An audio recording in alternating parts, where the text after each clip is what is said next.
கூட்டணி அப்படின்னு சொல்றீங்களா சார், இந்த கூட்டணியே வந்து நெறைய பேர் நெறைய விதமா சொல்லி கன்ஃப்யூஸ் பண்ணிட்டு இருக்காங்க. இந்த கூட்டணியே எப்படி அமையும்னு நெனைக்கிறீங்க? இப்போ கூட்டணினா, இப்ப இருக்கிற கூட்டணிய சொல்றீங்களா? 2026 பத்தி பேசிட்டு இல்ல இருக்கோம். அது ஆல்ரெடி நான் குறிப்பிட்டிருக்கேன். இப்போ டிஎம்கே கூட்டணிய பொறுத்தவரைக்கும் இதுதான் நிலைமை. டிஎம்கே கூட்டணியிலிருந்து இரு பெருங்கட்சிகள் வெளிய வரதுக்குண்டான சூழ்நிலை இருக்கு. அதனால சாதக பாதகம் அது அவங்க டிஎம்கே பொறுத்தவரைக்கும்.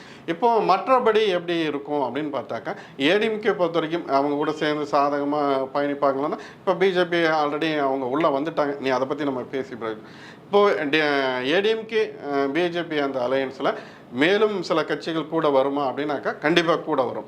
இப்போது டிஎம்கேக்கு ஒரு ஆப்போசிட்டில் பெரிய லெவலில் ஃபைட் பண்ணி சிஎம் நாற்காலியை தட்டி பழிக்கிறதுக்கு உண்டான யோகம் யாருக்கு அப்படின்னாக்கா எடப்பாடி பழனிசாமி ஐயா அவரோட தேர்தல் வெற்றிங்கிறது அவருக்கு நிறைய இருக்குது. அதை அறுவடை செய்யலாம்னா அறுவடை செய்யலாம்.